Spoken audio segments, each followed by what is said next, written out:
नमस्कार, स्वागत है आपका न्यूज इंडिया में। मैं हूं आपके साथ उमंग माथुर। आपको बता दें कि एएमयू के शताब्दी समारोह में पूरे 56 साल के बाद में भारत के प्रधानमंत्री नरेंद्र मोदी ने वर्चुअल तरीके से अपना संबोधन दिया। और क्या कुछ हुआ, बात करेंगे हमारी इस खास रिपोर्ट में, दिखाएंगे आपको।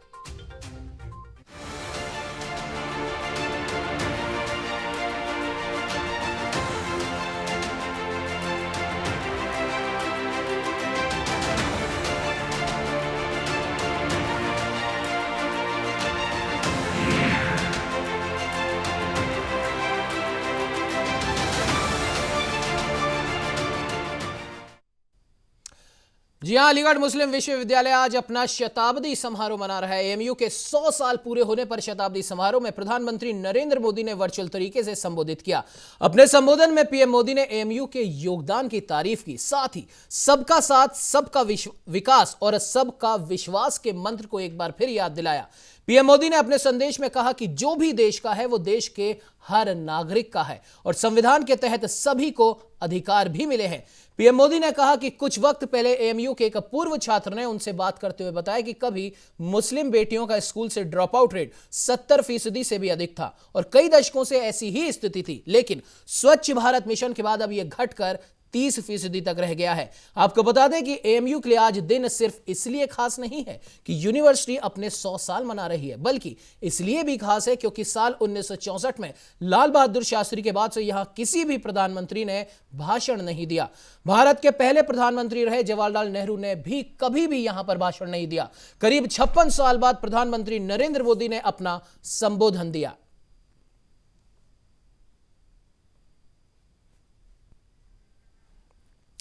आपको बता दें कि प्रधानमंत्री नरेंद्र मोदी ने अपने संबोधन में कहा कि सियासत से बड़ा है समाज। पीएम मोदी ने कहा कि समाज में वैचारिक मतभेद होते हैं, लेकिन जब बात राष्ट्र के लक्ष्य के प्राप्ति की हो तो सभी मतभेद को किनारे रख देना चाहिए। देश में कोई किसी भी जाति या मजहब का हो, उसे देश को आत्मनिर्भर बनाने और अपना योगदान देना चाहिए।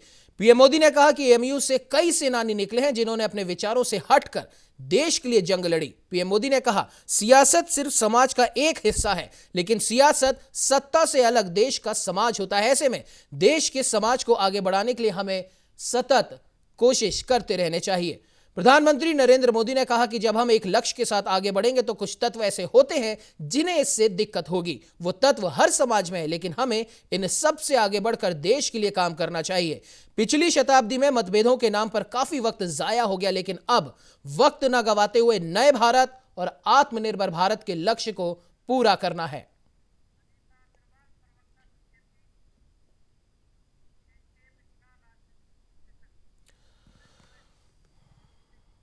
तो वहीं इस पर बात करने के लिए हमारे साथ बीजेपी प्रवक्ता अनीता अग्रवाल जी जुड़ चुकी हैं और साथ ही साथ एके मिश्रा जी, राजनीतिक विश्लेषक, जुड़ चुके हैं। आप दोनों का ही न्यूज इंडिया में बहुत बहुत स्वागत है। नमस्कार जी अनीता जी, सबसे पहले आपके पास आना चाहूंगा। प्रधानमंत्री के इस संबोधन को किस प्रकार से आप देखती हैं?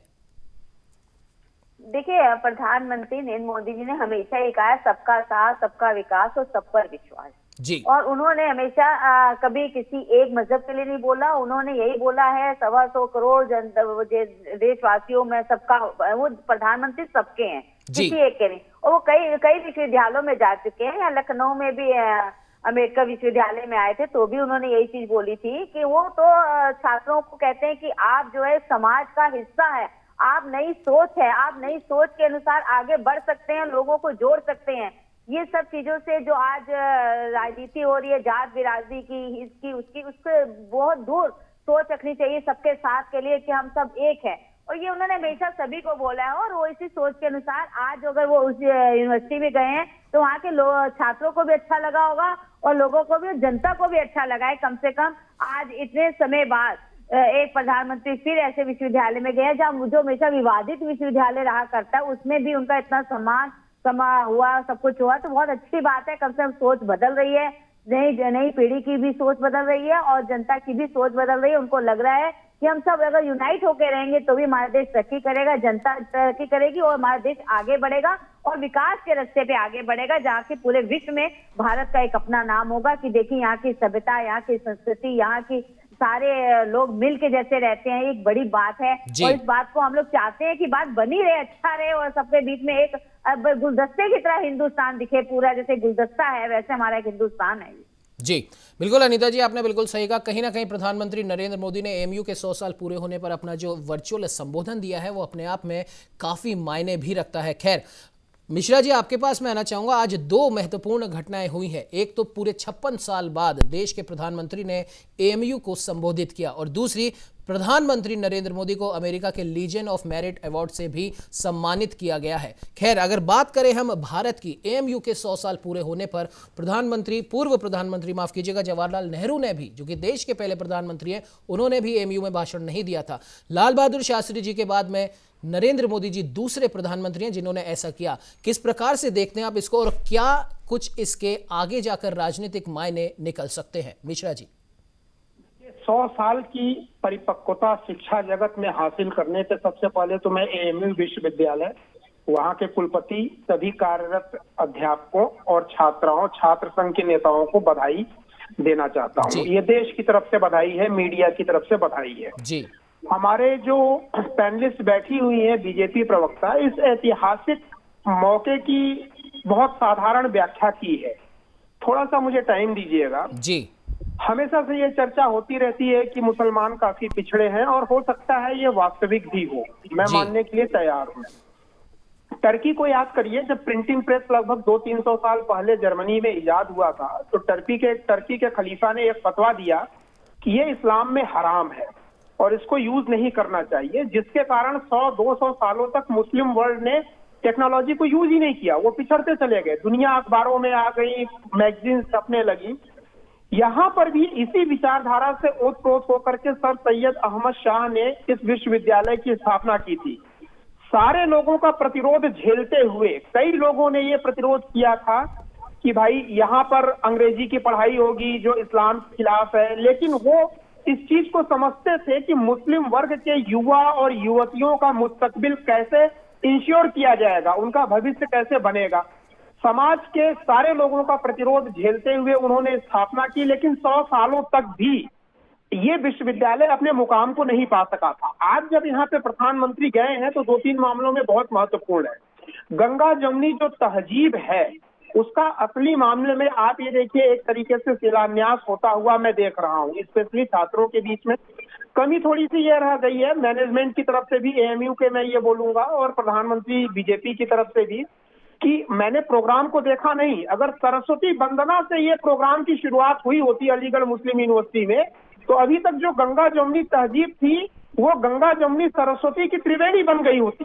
फिलहाल मैं प्रधानमंत्री जी को, बीजेपी के कार्यकर्ताओं को, अलीगढ़ मुस्लिम यूनिवर्सिटी के सभी लोगों को बधाई दूंगा कि गंगा जमुनी तहजीब को अब वो त्रिवेणी, गंगा जमुनी सरस्वती की त्रिवेणी के रूप में बदलने वाले हैं। और इनका भी योगदान, यानी एएमयू का अपना योगदान राष्ट्र निर्माण में आगे चल करके बहुत ज्यादा रहेगा। जी आपने सही कहा। और कहीं ना कहीं अगर हम इस चीज को भी देखें, हालांकि खैर विपक्ष तो इसके भी कुछ ना कुछ अलग मायने निकालेगा, लेकिन किसान आंदोलन को देखते हुए इतने दिन से किसान हमारे वहां पर डटे हुए हैं और उसके बाद में प्रधानमंत्री नरेंद्र मोदी एक ऐसा कदम उठाते हैं जो कि 56 साल में आज तक नहीं हुआ, तो क्या आपको नहीं लगता कि देश के प्रधानमंत्री देश को एक संप्रभुता और एकता की एक लड़ी में रखना चाहते हैं ताकि हर एक व्यक्ति सबका साथ, सबका विकास और सबका विश्वास के इस मूल मंत्र को आत्मसात कर ले? क्या कहेंगे मिश्रा जी? नहीं, देखिए, ये प्रयास ही यही हो रहा है और उसके पीछे कारण है। अगर ऐसी ऐसी चीजों को किया जा रहा है, 50-60 साल से वहां किसी नेता ने न तो विजिट करने की कोशिश की और न एएमयू के प्रशासन ने। मुद्दा ये है कि जिस तरीके से पाकिस्तान जब बनाया गया था तो उन लोगों ने ये कहा कि इसकी सोच बड़ी खूबसूरत है जी। एएमयू की भी सोच वाकई में बड़ी खूबसूरत थी, लेकिन बीच में हाईजैक कर ली गई। हाईजैक करने का परिणाम ये हुआ कि कतिपय तरीके से सिमी जैसे आंदोलन का भी या वहां के कार्यकर्ताओं का गढ़ जो है ये एएमयू बनता चला गया। मैं समझता हूं कि सुबह का भूला अगर शाम को कोई घर वापस आ जाए तो उसको भूल नहीं करते हैं। और एएमयू प्रशासन का बहुत बहुत धन्यवाद यहाँ पे कि उन्होंने प्रधानमंत्री मोदी को यहाँ पे बुलाया।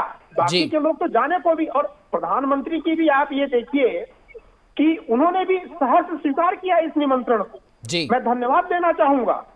तभी तो हमारी ये जो देखिए गंगा जमुनी जो तहजीब थी, गंगा और यमुना का मिलन नहीं हुआ था, बीच में कोई नाला था, उसी को लोग संगम बता दे रहे थे। जो इंटेलेक्चुअल फ्रॉड इंटेलेक्चुअल है, बुद्धिजीवी है, आज सही मामले में गंगा जमुनी तहजीब का संगम हो रहा है, त्रिवेणी बन रही है। बशर्ते ये है कि वहां के विश्वविद्यालय में सुबह की जो प्रार्थना हो वो सरस्वती वंदना से शुरू हो।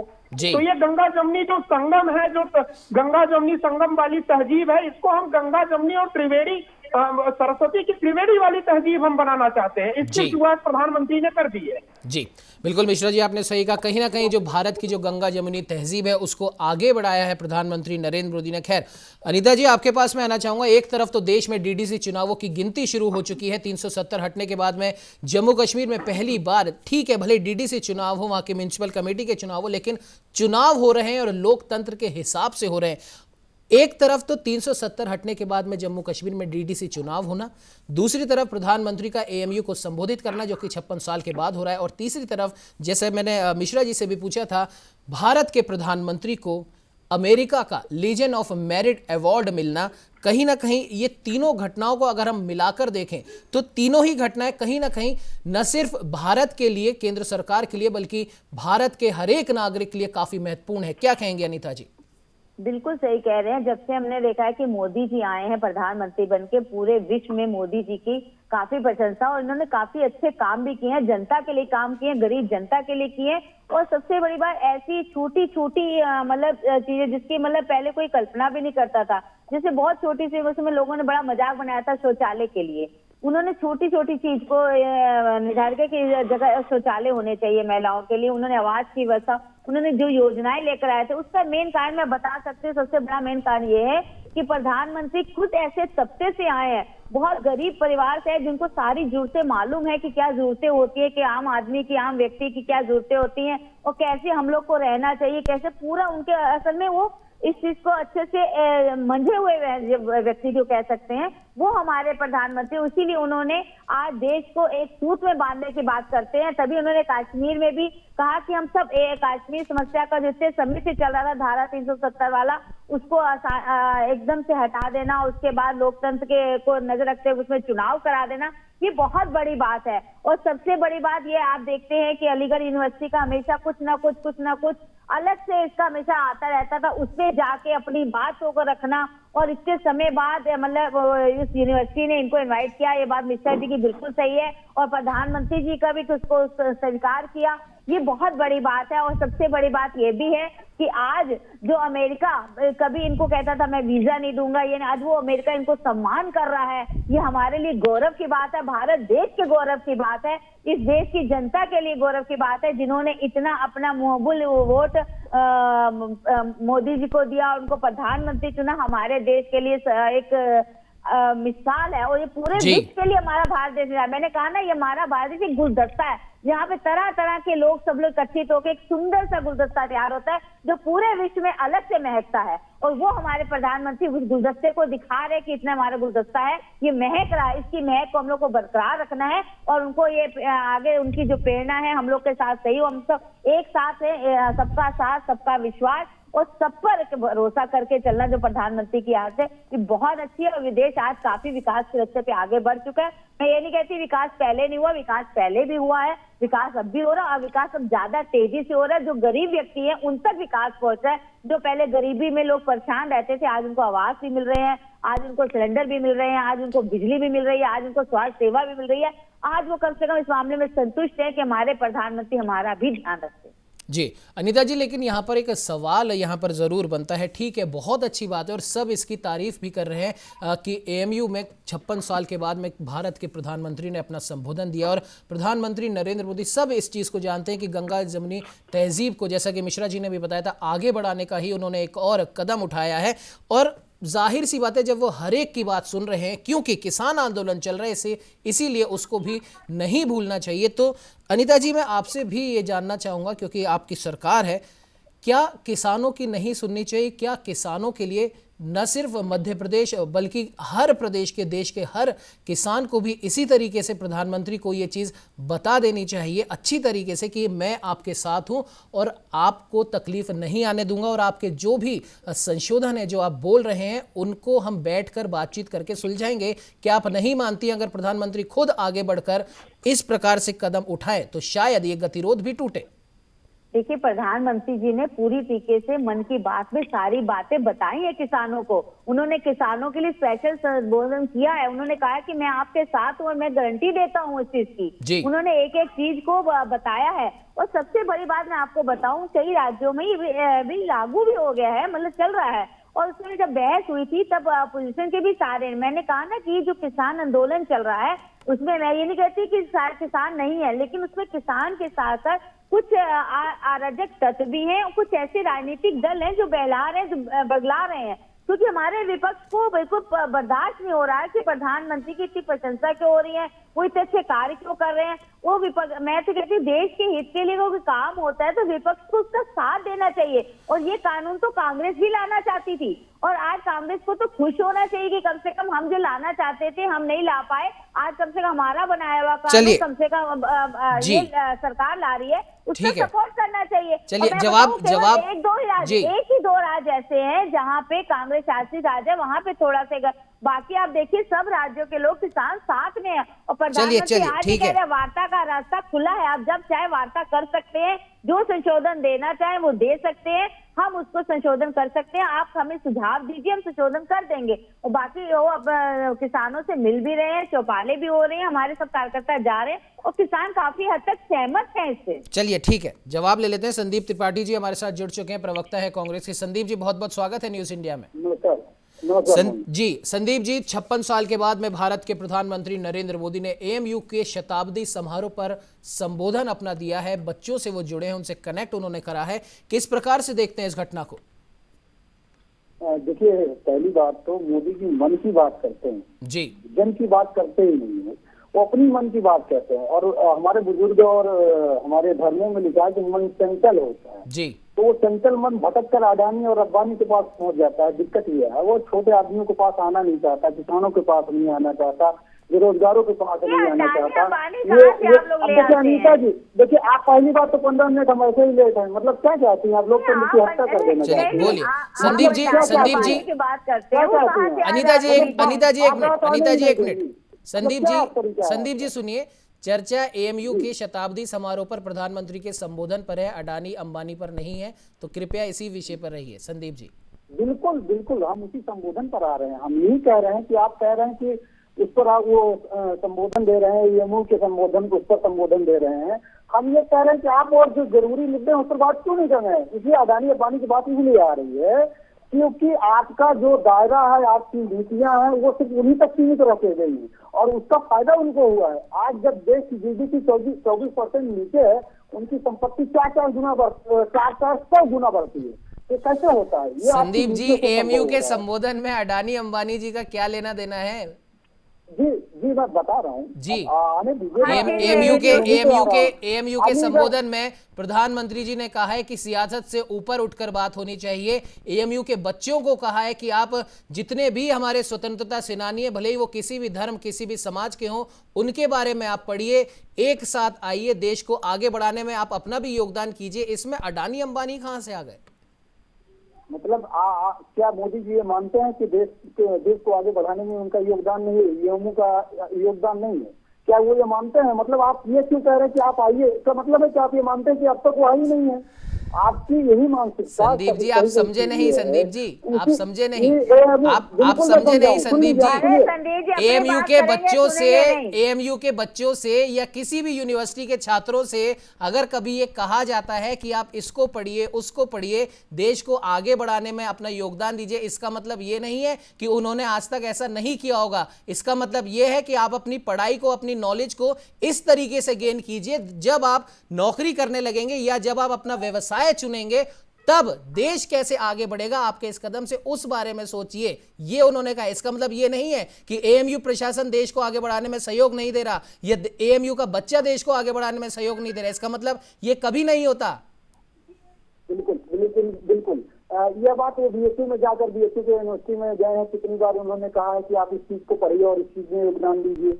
जाहिर सी बात है कि अगर आप बीएसयू गए हैं और जो यूनिवर्सिटी के प्रोग्राम में गए हैं, आपको वहाँ कहने की जरूरत नहीं पड़ी, यहाँ क्यों पड़ी। और रही बात आप एएमयू यूनिवर्सिटी और जेएनयू यूनिवर्सिटी, इन सारी यूनिवर्सिटियों को आपके भाजपा का आईटी सेल हरदम टुकड़े टुकड़े गए, तो क्या दुनिया भर का देश विरोधी तक, तो अभी तक वहाँ के छात्रों की गिरफ्तारी, वहाँ के छात्र नेताओं की गिरफ्तारी, या सब क्या भूल जाएगा क्या छात्र वहाँ का आपसे इस संबोधन से? इसका मतलब है कि आपकी मानसिकता गलत है।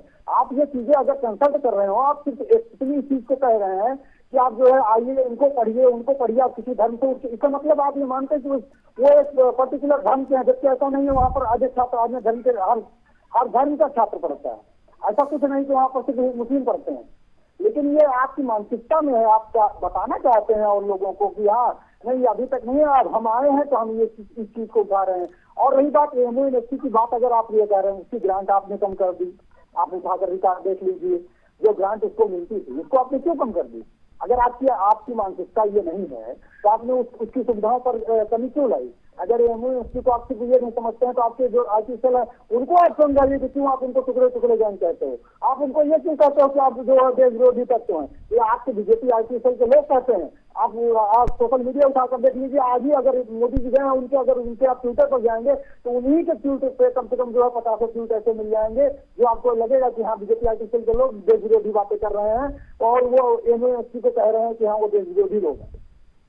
ये चीजें आपकी चलिए संदीप जी, ऐसा लगता है कि प्रधानमंत्री जी कुछ भी करें, आप उन्हें भारत का प्रधानमंत्री या देश का प्रधानमंत्री नहीं मानते, आप उन्हें सिर्फ और सिर्फ बीजेपी का प्रधानमंत्री मानते हैं। खैर, विपिन शर्मा जी भी हमारे साथ जुड़ चुके हैं, वरिष्ठ पत्रकार हैं। जी बिल्कुल अनीता जी, आपके पास में आऊंगा, और भी पैनलिस्ट हैं। विपिन जी, जिस प्रकार से आपने अभी संदीप जी को सुना, कांग्रेस के प्रवक्ता हैं, उनके कथन से तो ऐसा लगता है कि ये मान चुके हैं कि प्रधानमंत्री देश के प्रधानमंत्री नहीं है, वो सिर्फ बीजेपी के प्रधानमंत्री हैं। और शायद इन्होंने प्रधानमंत्री के संबोधन की कोई बात शायद हो सकता है ध्यान से नहीं सुनिए, वरना वो ऐसा नहीं कहते। पीएम मोदी ने कहा है कि एएमयू ने लाखों युवाओं को तराशा है, एक नई सोच जगाई है, और कोरोना काल में भी एएमयू ने समाज की मदद की है, मुफ्त टेस्ट करवाए हैं, प्लाज्मा बैंक बनवाए, पीएम केयर फंड में एक बड़ी राशि का योगदान भी दिया है। और उनके बच्चों को, क्या आप भी मानते हैं विपिन जी, अगर हम हमारे बच्चों को या किसी भी यूनिवर्सिटी के बच्चों को कहें कि अब आपको आगे बढ़कर देश को आगे बढ़ाना है, तो इसका मतलब संदीप जी ने तो कुछ और निकाल लिया, क्योंकि वो, फिर मैं इसको दोहराता हूं, क्योंकि वो उन्हें देश का प्रधानमंत्री शायद नहीं मानते, जिस देश में वो भी रहते हैं वो उन्हें सिर्फ बीजेपी का प्रधानमंत्री मानते हैं। विपिन जी क्या कहना चाहेंगे? विपिन जी, हमारी बात नहीं है। विपिन जी, आवाज आ रही है आपकी तरफ? बिल्कुल आ रही है विपिन जी, बोलिए। देखिए, मैं आग्रह करूंगा बीच में कोई ना बोले, मैं ध्यान चुपचाप सुन रहा था इनको सबको। जी जी, देखिए, आज बड़ा ऐतिहासिक दिन है। 56 साल बाद कोई प्रधानमंत्री एएमयू के छात्रों के साथ, उनके एलुमनाई के साथ वार्ता कर रहे हैं, एक उनको संबोधन करा। तो यहाँ पर ये समझना पड़ेगा कि राजनीति से ऊपर उठ के समझना पड़ेगा कि एक देश के प्रधानमंत्री जी, और एक नई सुबह का आगाज हुआ है यहाँ पर, और उन्होंने जिस तरह से उपलब्धियां गिनाई, एएमयू की उपलब्धियां गिनाई कि उनका क्या योगदान रहा है, तो ये देखिए बड़ा प्रशंसनीय है। तो यहाँ पर तो आप इसका ये निष्कर्ष निकालें कि वो भाजपा के प्रधानमंत्री हैं, तो ये कहाँ की, देखिए मैं इसको बिल्कुल भी किसी भी दृष्टिकोण से इसको सही नहीं ठहराऊंगा। और यहाँ पर आप ये देखें कि अगर प्रधानमंत्री ने बात करी है कि कोरोना काल में, वैश्विक महामारी के दौर में, कि किस तरह से आपने बात करी प्लाज्मा बैंक की और क्या क्या योगदान रहा, पीएम केयर फंड में क्या क्या योगदान रहा, तो ये निश्चित बात है, दर्शाता है कि प्रधानमंत्री ने सबके योगदान को संज्ञान लेते हुए उनकी तारीफ करी। और यहाँ पर अगर ये भी प्रधानमंत्री ने बिल्कुल ये बात बिल्कुल सार्वजनिक करी कि जैसे एक छात्रा के साथ बातचीत करते हुए उन्हें कैसे ये पता चला कि पहले ड्रॉप आउट रेशियो क्या हुआ करता था और अब उसमें कितनी बड़ी कटौती आई है कि जब से स्वच्छ भारत अभियान की शुरुआत हुई है। तो निश्चित बात है कि ये एक नई शुरुआत हुई है। और साथ साथ देखिए, मैं एक बात, बड़ी अहम बात बोलना चाहूंगा, जब भी आप रिफॉर्म्स कहें या कुछ नई शुरुआत होती है तो उसका तो स्वागत होना चाहिए। जब मदरसों को हाईटेक करने की बात करी, एक हाथ में कुरान एक हाथ में कंप्यूटर, कितनी बढ़िया सोच है। देखिए, अगर आप उनको मेन स्ट्रीम में ले आएंगे मदरसों को, तो क्या ये अच्छी बात नहीं है? इसका तो स्वागत होना चाहिए। यहाँ पर राजनीति क्यों बीच में आ जाती है? यहाँ पर लोकतंत्र की खूबसूरती है, विपक्ष मजबूत होना चाहिए, सवाल जवाब पूछने चाहिए, सरकार को घेरना चाहिए, सत्ता पक्ष के लोगों को। लेकिन कुछ मामले राष्ट्र हित के जो होते हैं या राष्ट्र निर्माण से जुड़े होते हैं, वहां पर राजनीति से बचना चाहिए। और अब आप देखिए, एक बड़ी जरूरी बात की, यहाँ पर कश्मीर जो धरती का स्वर कहलाता था, इतने सालों से क्या हुआ था मिलिटेंसी को लेकर? क्या पर्यटन, वहां पर पर्यटन का उसमें बढ़ोतरी हुई? कि क्या लोग पर्यटक जाते थे वहां पर, लोग उसके बदले बाहर यूरोप जाते थे या मसूरी जाते थे, नैनीताल जाते थे। कश्मीर जो धरती का स्वर्ग था, असल मायने में क्या हालत हुई थी वहां पर। तो यहाँ पर अगर 370 अनुच्छेद हटा के या 35 से हटाकर एक नई सुबह का आगाज हुआ, और वहां पर इतने सालों से क्या देखा गया था कि युवाओं को गुमराह करा गया था, वो पत्थरबाज बन गए थे, अपनी फौज को दुश्मन समझ बैठे थे। तो यहाँ पर अगर सही मामले में हम देश का विकास चाहते हैं, राष्ट्र निर्माण की बात करते हैं, तो सबका साथ, सबका विकास, सबका विश्वास। और यहाँ पर एक अच्छी शुरुआत हुई है। अगर 56 साल बाद एक देश का प्रधानमंत्री उनके साथ अपने उन्होंने विचार रखे, उनकी बातें जो थी, उपलब्धियां, उसको गिनाया, तो क्या ये अच्छी बात नहीं है? और 100 बातों की एक बात मैं उमंग जी बोलना चाहूंगा, ये हिंदुस्तान देश जो है, हमारे को फक्र है कि यहाँ पर एक पुरानी रिवायत है कि फूल वालों की सैर जिसको कहते हैं, जो हिंदू और मुसलमान भाइयों की एकता, प्रेम और सौहार्द का प्रतीक है। तो यहाँ पर तो ये समझना पड़ेगा कि कुछ मामले जो राष्ट्र निर्माण से जुड़े हैं, राष्ट्र हित के हैं, वहां एक स्वर में स्वर मिलाना पड़ेगा। कम से कम ऐसे ऐतिहासिक दिन, आज मैं समझता हूं कि राजनीति से बचना पड़ेगा, और यहाँ पर हम की सियासी रोटियां सेके या आरोप प्रत्यारोप का दौर शुरू करें। वो किसानों का मामला अलग है, यहाँ पर ये मामला अलग है आज जी। और शिक्षा के मंदिर जो हैं, यहाँ पर एक कोरोना काल में हम वैसे ही देख रहे हैं कि पहले एकाएक जब कोरोना की मार पड़ी, किसी को ऐसे कुछ कहीं से भी अनुमान था नहीं कि ऐसा दिन भी आएगा कि जब शिक्षा के मंदिर भी बंद हो जाएंगे और धार्मिक स्थलों को भी बंद करना पड़ेगा। लेकिन हमने उसमें भी जी के देखा। तो अब कम से कम देश को भी उभारना है, और छात्र जो हैं, जिन पे पूरा देश का भविष्य टिका है, तो कम से कम आज अगर देश के प्रधानमंत्री वहां गए तो उसका स्वागत करना चाहिए। जी बिल्कुल, आपने बिल्कुल सही कहा विपिन शर्मा जी कि कुछ मुद्दे ऐसे होते हैं जिन्हें राजनीति के तराजू में नहीं तोलना चाहिए। वक्त हो चला एक छोटे से ब्रेक का। ब्रेक के बाद अनीता जी आपका रुख करेंगे और जवाब लेंगे संदीप त्रिपाठी जी ने जो भी सवाल उठाए उनका। ले लेते हैं एक छोटा सा ब्रेक।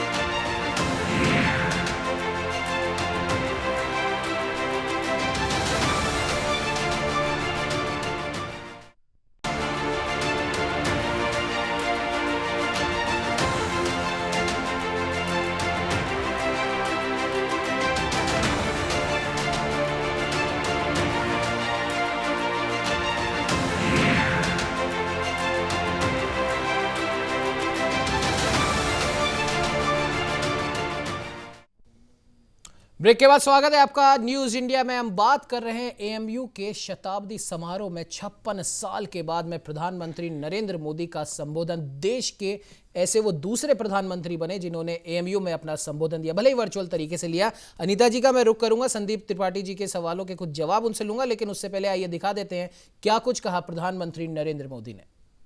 अपनी खुशियों के साथ जुड़ने का मौका दिया है। मैं तस्वीरों में देख रहा था, century gate, social science department, mass communication, तमाम विभागों की बिल्डिंग्स को खूबसूरती से सजाया गया है। ये सिर्फ बिल्डिंग नहीं है, इनके साथ शिक्षा का जो इतिहास जुड़ा है वो भारत की अमूल्य धरोहर है। अपने 100 वर्ष के इतिहास में एएमयू ने लाखों जीवन को तराशा है, संवारा है, एक आधुनिक और वैज्ञानिक सोच दी है, समाज के लिए, देश के लिए कुछ करने की प्रेरणा जगाई है। मैं सभी के नाम लूंगा तो समय शायद बहुत कम पड़ जाएगा। एएमयू की ये पहचान, इस सम्मान का आधार उसके वो मूल्य रहे हैं जिन पर सर सैयद अहमद खान द्वारा इस संस्थान की स्थापना की गई है। तो ये थी प्रधानमंत्री नरेंद्र मोदी की कुछ वो खास बातें जो उन्होंने अपने संबोधन के दौरान कही। खैर अनीता जी, आपका मैं रुख करूंगा। संदीप त्रिपाठी जी ने कुछ बुनियादी सवाल उठाए। ठीक है, प्रधानमंत्री नरेंद्र मोदी बच्चों को संबोधित कर रहे हैं, एमयू में जा रहे हैं, कभी एसोचैम के वर्चुअल सम्मेलन में जा रहे हैं, लेकिन और जो जरूरी मुद्दे हैं उन पर वो क्यों नहीं बोलते, उन पर वो क्यों ध्यान नहीं देते? क्या कहना चाहेंगे अनीता जी? देखिए, संदीप त्रिपाठी जी जिस चश्मे से देखते हैं वो चश्मा केवल विपक्ष का है। उसमें केवल उनका काम है विरोध करना। चाहे अच्छी चीज हो तो भी विरोध करना है, गलत तो गलत है ही है। और इसलिए कम से कम हम ये कहते हैं कि अपनी सोच को बदलाव लेकर आइए। वो सभी के लिए बोलते हैं, उन्होंने किस चीज के लिए नहीं बोला? उन्होंने क्या विकास के लिए नहीं बोलते? क्या बच्चों की शिक्षा के लिए नहीं बोलते? क्या वो कृषि के लिए नहीं बोलते? वो अपने मन की बात जो हर 15 दिन बाद करते हैं तो उसमें हर छोटी छोटी चीजें लेते हैं। मुझे नहीं लगता कोई ऐसी अर्थव्यवस्था पे भी उन्होंने बोला है। ऐसा नहीं कि अर्थव्यवस्था पे नहीं बोला, बेरोजगारी पे भी बोला। ऐसा नहीं कि बेरोजगारी पे नहीं बोला। उन्होंने आत्मनिर्भर भारत बनाने की बात कही है और आत्मनिर्भर भारत बना रहे हैं वो। और इसी तरीके से वो धीरे धीरे जो आज विकास के कार्य को आगे बढ़ा रहे हैं।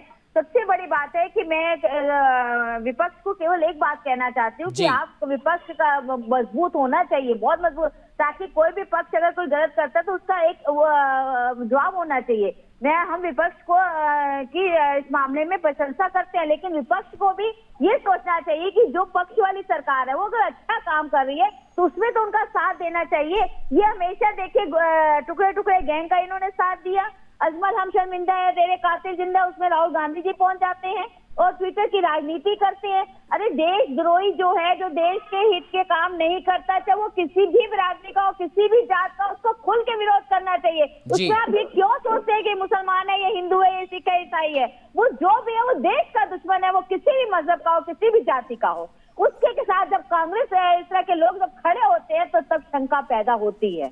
तो इसलिए उस शंका को दूर करने के काम इन लोग को करना चाहिए, उस शंका नहीं देनी चाहिए। आज कम से कम वो सबका साथ सबके विकास की बात कर रहे हैं, किसी एक मजहब को लेकर नहीं कर रहे, लेकिन जो विपक्ष है वो केवल एक मजहब और बिरादरी और जाति राज्य के बांटने का काम करता है। उस बांटने के काम को तोड़ना चाहिए। अगर देश को आगे बढ़ाना है तो हम सबको एक होकर जवाब देना चाहिए, एक होकर रहना चाहिए। हाँ, जहाँ गलत है वहाँ विपक्ष सामने आए, उसके बाद मानी जाएगी, उसका कहा जाएगा सर कि हाँ जो गलत है उसको सही किया जाएगा, उसमें वो सुझाव दे, हम संशोधन करने को तैयार है। अरे विपक्ष इसीलिए तो होता है कि हम कुछ गलत कर रहे तो हमें सुझाव दीजिए, आप हमें बताइए। लेकिन आप तो वहाँ बायकाट करके चले जाते हैं, संसद से आप बाहर चले जाते हैं, संसद में आप रहना नहीं चाहते, बहस करना नहीं चाहते हैं।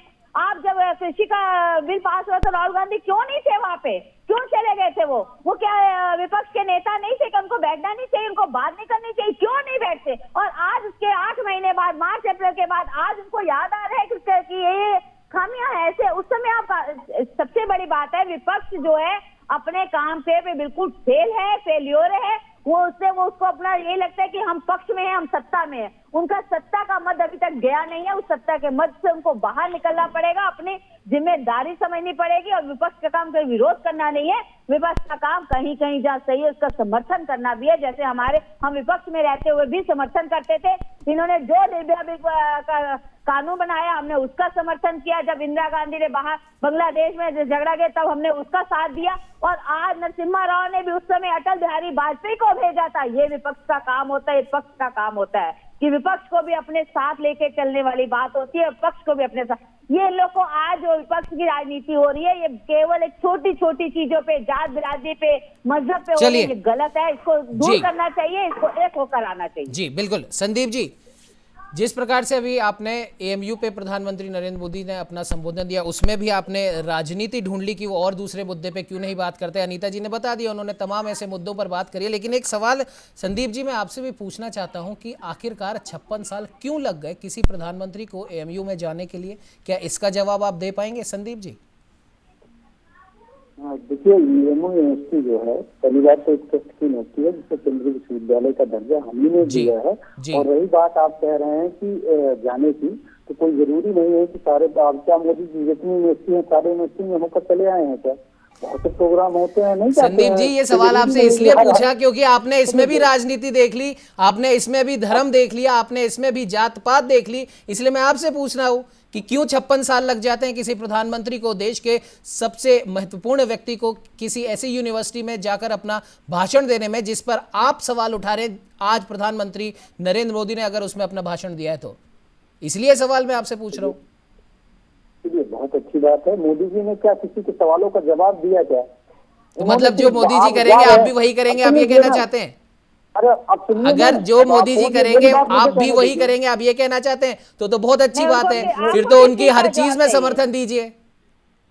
अरे अब आप मेरी बात सुनेंगे? सुनाइए, बिल्कुल मैं ये सुनेंगे। कह रहा हूँ कि आप यूनिवर्सिटी जाते हैं तो यूनिवर्सिटी जो भी बड़ा नेता जाता है उसका कल्चर यह होता है कि छात्रों के सवालों का जवाब दे और उनकी बात को सुने, उनकी समस्याओं को सुने। मोदी जी सिर्फ अपनी बात रखने गए हैं, वो सिर्फ अपनी बात रखने गए हैं, छात्रों को सुनने नहीं गए हैं। सबसे बड़ी दिक्कत जो है, हम जिस बात को उठा रहे हैं आप उस बात को टची नहीं कर रहे हैं। मेरे कहने का सिर्फ एक आशय है कि मोदी जी सिर्फ अपनी कहते हैं, किसी की सुनते नहीं है। अब तक उन्होंने कितनी प्रेस कॉन्फ्रेंस की आप बता सकते हैं सर? और अब देखिए अनीता जी, संदीप जी, आप किस प्रकार की बात कर रहे हैं संदीप जी, कि वो सिर्फ अपनी करते हैं? धारा 370 क्या उन्होंने अपने लिए हटवाई है? जम्मू कश्मीर में आज डीडीसी के चुनावों की मतगणना हो रही है, क्या वो उन्होंने अपने लिए करी है? आपकी अदालत में सोनिया गांधी जी आज तक नहीं आई है, उनको कई बार बुलाया गया, लेकिन हमारे मोदी जी उसमें भी आए हैं। कहाँ मोदी जी नहीं आते हैं? मोदी जी को जहाँ बुलाइए वो सामने बात भी करते हैं, मन की बात, दूसरों के मन की बात भी सुनते हैं।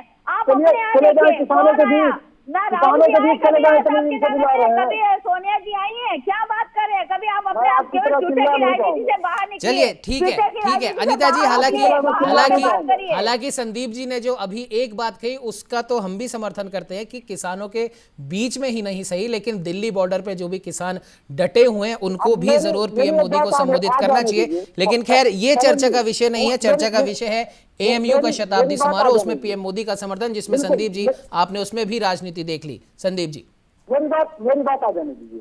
अभी आप कह रहे हैं कि राजनीति हमने देख ली, हम बिल्कुल राजनीति, मोदी जी वहाँ करने क्या गए थे? राजनीति करने तो गए थे। तो आपसे पूछ के जाएंगे। अगर यूनिवर्सिटी का भला करने आप गए थे तो वहाँ के सवालों को एड्रेस करते, वहाँ के छात्रों की समस्याओं को एड्रेस करते। आप जो भी बता रहे हैं, जो उन्होंने खूबियां गिनाई वो सबको पता है, वो बताने की जरूरत नहीं है।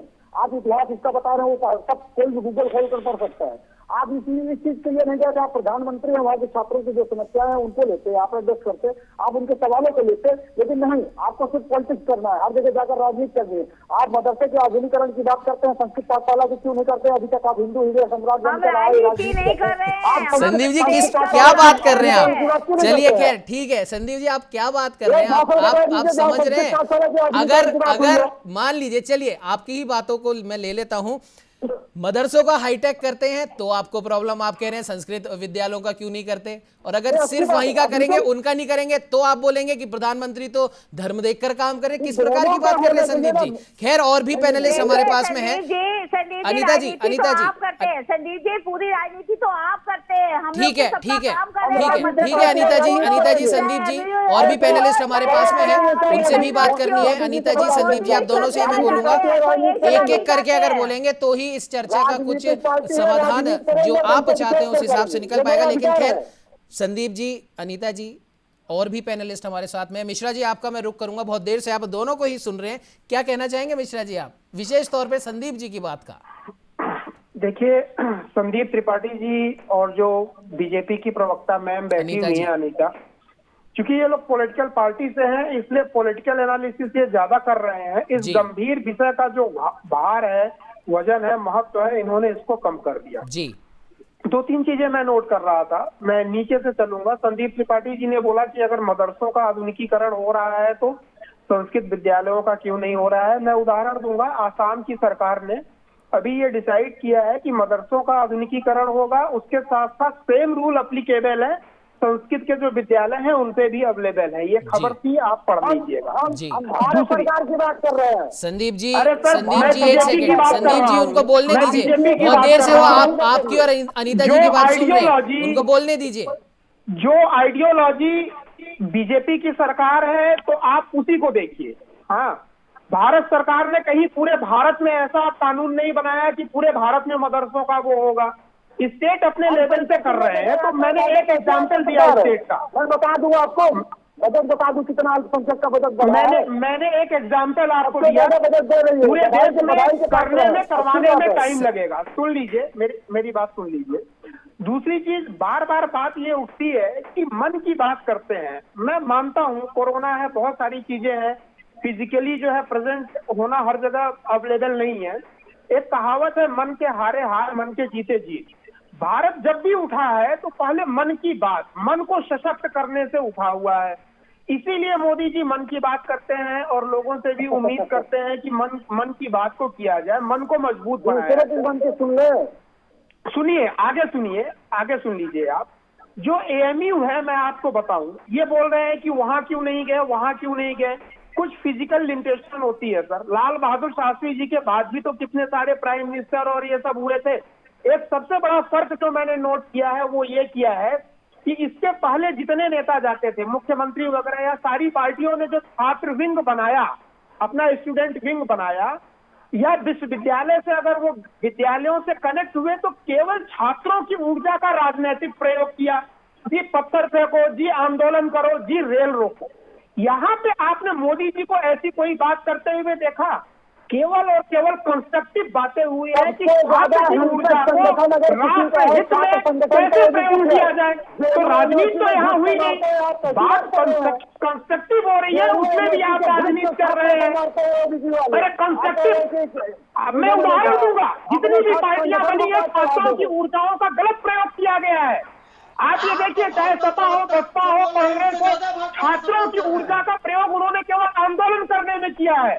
और ये यहाँ पे भी अभी हो रहा है। आप इससे पहले भी अभी जो आंदोलन हुए 2-4 महीने पहले, युवाओं की ऊर्जा का कंस्ट्रक्टिव प्रयोग हुआ ही नहीं। तो भैया, युवाओं को ऐसे भड़काने के लिए आप लोग अपने दिल की बात मत कहिए। जो विपक्ष के लोग अपने दिल की बात कहते हैं, युवा शक्ति को भड़काने के लिए मत करिए। उनको कंस्ट्रक्टिव जो है डायरेक्शन में, उसको जो है एक डायरेक्शन दीजिए, ताकि देश का नाम हो, समस्याओं का समाधान हो, विदेश में अपने देश का नाम हो। छात्र शक्ति ही तो अपने देश की शक्ति है। राजनीति उसमें मत करिए। मोदी जी ने कोई राजनीति की बात एएमयू में नहीं की, कोई धर्म की बात नहीं की। उन्होंने केवल एएमयू के और छात्र शक्ति के छात्रों की ऊर्जा का केवल बखान किया है कि कैसे योगदान दिया है। कहीं राजनीति की बात हुई? क्या मोदी जी ने बोला कि सब लोग बीजेपी को वोट दो?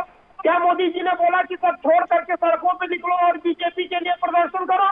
ऐसी कोई एक चीज हो तो बताइए। अगर कोई आदमी कंस्ट्रक्टिव बात कर रहा है तो उसको करने दीजिए, उसका स्वागत होना चाहिए। एक सेकंड मिश्रा जी, एक सेकंड माफ कीजिएगा, बीच में इंटरप्ट कर रहा हूं। संदीप जी, आप एक बात बताइए, प्रधानमंत्री नरेंद्र मोदी एएमयू के शताब्दी समारोह में वहां पर एएमयू प्रशासन और छात्रों को संबोधित करने गए थे, या देश की नीतियां वहां पर डिस्कस करने गए थे, या वो देश के सामने इस समय जो समस्या है वो डिस्कस करने गए थे? क्या कोई भी व्यक्ति अगर किसी यूनिवर्सिटी के इस प्रकार के सम्मेलन में जाता है तो वो देश की नीतियों की या देश के सामने क्या समस्याएं हैं उसकी बात करेगा, या जो वहां पर पढ़ने वाले बच्चे हैं वो अपने भविष्य को उस प्रकार से संवारे ताकि जब वो आगे आए, मेन स्ट्रीम में आए, तब देश आगे बढ़े, उसकी बात करेगा? क्या बात कर रहे हैं संदीप जी आप? एएमयू की शताब्दी समारोह में प्रधानमंत्री नरेंद्र मोदी ये बात वहां पर करेंगे कि विपक्ष उनसे क्या सवाल कर रहा है तो लीजिए मैं उसका जवाब देता हूं। उसके लिए संसद है, उसके लिए लोकसभा है, उसके लिए राज्यसभा है, वहां पर आए। वहां पर तो आपके नेता आते नहीं है। आप कह रहे हैं कि हमारे नेता आते नहीं हैं। आप कृषि बिल का उदाहरण ले लीजिए। कौन नेता आया था वहां पर? चलिए मेरे को बताइए। नहीं, आप बताइए। राहुल गांधी जी थे वहां पर, सोनिया गांधी जी थी वहां पर, प्रियंका गांधी जी थी वहां पर। हुई चर्चा, मतलब आप तो बॉयकॉट करके वहां से चले गए, आपको पता ही नहीं है पीछे क्या हुआ जब आप वहां पर थे ही नहीं। राज्यसभा की बात कर रहे हैं। चलिए ठीक है। अब समय इजाजत नहीं देता है। हमारे साथ में विपिन शर्मा जी भी हैं। चलिए अनीता जी, ठीक है। अनीता जी, संदीप जी, मैं आप दोनों को ही बोलूंगा, ठीक है? हमारे अब समय इजाजत नहीं देता है। विपिन शर्मा जी भी हमारे साथ बैठे हैं। विपिन जी, आप बहुत देर से आप सबकी बात आप सुन रहे थे, बहुत कम शब्दों में फाइनल कमेंट में आपसे चाहूंगा। विपिन जी।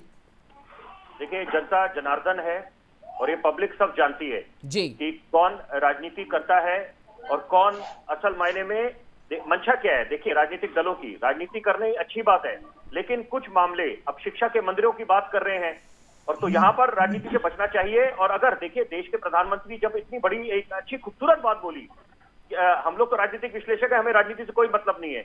हम लोग, एक बात मैं जरूर बोलूंगा आज के पूरे इसमें, कि जब उन्होंने मिनी इंडिया की बात करी कि एएमयू में मिनी इंडिया बसता है और जो देश का है उसका, उस पे सबका हक है संविधान के तहत, तो यहाँ पे इतनी अच्छी खूबसूरत बातें हो रही हैं जब छात्रों के साथ वीडियो कॉन्फ्रेंसिंग के माध्यम से, तो मुझे नहीं लगता कि कहीं से राजनीति को बीच में आना चाहिए और हम लोग इसमें कम से कम सियासी रोटियां सेके। और 100 बातों की एक बात मैं जरूर बोलना चाहूंगा, क्या हक सिर्फ कुछ विपक्षी दलों को है कि वही सिर्फ रहनुमा बन सकते हैं, कुछ समुदाय के, कुछ एक तबके के, समाज के। तो यहाँ पर तो सबको हक है। अगर प्रधानमंत्री रकाबगंज गुरुद्वारे भी गए, वहां पर भी कुछ लोगों ने टिप्पणी करी। तो यहाँ पर तो देखिए, अगर देश के प्रधानमंत्री हैं, अगर नहीं जाते तो उसमें भी वाद विवाद होता, उसमें भी बोला जाता कि देखिए देश के प्रधानमंत्री हैं, वो तो मंदिर तो चले जाते हैं, वहां नहीं जाते। तो यहाँ पर ये समझना पड़ेगा, इस राजनीति से ऊपर उठ के समझना पड़ेगा कि वह कैसे विकास को तवज्जो दे। और सबसे अच्छी बात देखिए कि अभिशाप में भी वरदान होता है। कोरोना काल में हम जी रहे हैं इस समय, और यहाँ पर चेक्सिट की तरफ हमने रुख कर लिया है। जब बड़े बड़े मुल्क चीन से अपने व्यापारी संबंधों से बाहर आएंगे तो उसका सीधा फायदा तो हिंदुस्तान को मिलेगा। जब दक्षिण कोरिया की, जापानी कंपनी, अमेरिका कंपनियां हिंदुस्तान की तरफ रुख करेंगी, तो यहाँ पर तो आपको अंतर्राष्ट्रीय पटल पे अपने देश की छवि को भी अच्छा करना पड़ेगा, और यहाँ पर जो परसेप्शन है उसको अच्छा बनाना पड़ेगा, और एक स्वर में स्वर मिलाना पड़ेगा। कुछ मामले, मैं उसी बात को दोहराऊंगा, कुछ मामले जो राष्ट्रहित के होते हैं, और यहाँ पर विकास को तवज्जो मिलनी चाहिए, उत्पादन को तवज्जो मिलनी चाहिए, और यहाँ पर छात्रों के कंधों पर देश का भविष्य टिका है। और अगर देश के भविष्य को उज्जवल करना है तो सबको साथ लेना पड़ेगा, सबको साथ में आना पड़ेगा, सबको एक मंच पे आना पड़ेगा। बिल्कुल बिपिन जी, आपने बिल्कुल सही कहा। खैर, अब देखने वाली बात ये होगी कि अब जो प्रधानमंत्री नरेंद्र मोदी ने यहाँ से एक नया पाठ एएमयू के बच्चों को पढ़ाया है देश के भविष्य को संवारने के लिए। हालांकि वो पहले से भी ऐसा कर रहे हैं, लेकिन कुछ बुनियादी बातें यहाँ पर प्रधानमंत्री नरेंद्र मोदी ने कही, और एक बार फिर से सबका साथ, सबका विकास और सबका विश्वास की बात उन्होंने कही। राजनीति तो राजनीति करने वाले हर चीज में देख ही लेते हैं, लेकिन जैसा कि मिश्रा जी ने कहा, विपिन जी ने कहा कि हर एक मुद्दे पर राजनीति हो, ऐसा जरूरी कई बार नहीं होता है। फिलहाल अनीता जी, संदीप जी, AK मिश्रा जी, विपिन शर्मा जी, आप सभी का हमारे साथ में जुड़ने के लिए बहुत बहुत धन्यवाद। एएमयू का शताब्दी समारोह और प्रधानमंत्री नरेंद्र मोदी पूर्व प्रधानमंत्री स्वर्गीय लाल बहादुर शास्त्री जी के बाद में दूसरे ऐसे प्रधानमंत्री बने जिन्होंने एएमयू को भले ही वर्चुअल तरीके से सही, लेकिन संबोधित किया।